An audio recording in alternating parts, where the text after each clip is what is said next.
On today's episode of Handbooker Helper, we're tackling some fundamentals of D&D role-playing, ability checks, proficiency bonuses, and saving throws. Don't know how to play? We'll show you the way. Handbooker Helper.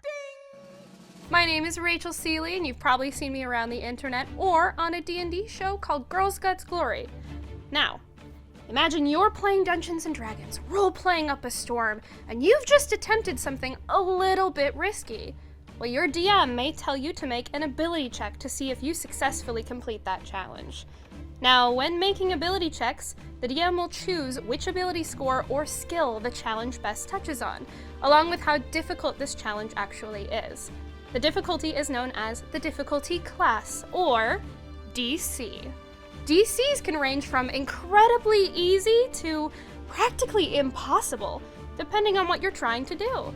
If you want to hop over a log as you traverse through the forest, like a fairly big log, that's probably not super difficult, so a lower DC, maybe 10. But if you want to see through rain and fog to spot an enemy 300 yards away, I mean, that's going to be a little bit more difficult, and this gets a higher DC, like 30.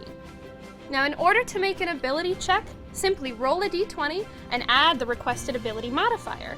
If your total equals or surpasses the DC, it's a success. Enjoy the spoils of your victory over that log. But if it is below the DC, it's a failure. That enemy was just too damn far away, and boy is it rainy. Now, if the ability check is pretty general, like that hop over a log, it's probably just a straight dexterity check. However, the specificity of looking for an enemy through rain and fog, that might require a delve into your skills.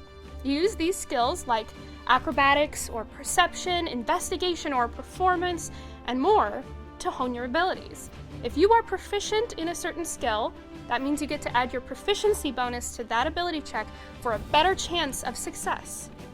Proficiency bonus, what's that, you ask? Well, it is a nifty set of numbers that gets set up when you create a character and gets higher as you level up. It's kind of exactly what it sounds like. A bonus that you get because your character is good at something. It's generally based on your class or your background, and that bonus gets applied to proficiency ability checks, skills, saving throws, and attack rolls, along with some of your tools. On the flip side of ability checks are saving throws. These come up when you're trying to resist or avoid something unexpected. Poison, a spell, a trap, some kind of threat on your person. There's something that you're forced to make rather than an action that you're attempting. Like a constitution saving throw to resist a poison attempting to creep through your veins. Now, your class determines which 2 saving throws you are proficient in, meaning which saves you get to add your proficiency bonus to.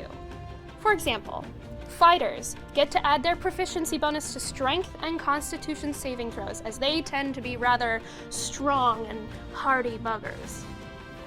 If you successfully make the DC on a saving throw, typically you either take no damage or at least reduce damage, and sometimes avoid a terrible condition from affecting you. But a failure results in the full effect of whatever nastiness is headed your way. These are some of the most important building blocks to actively using your character in combat and in role-playing. You may now consider yourself proficient in Handbooker Helper. Handbooker Helper.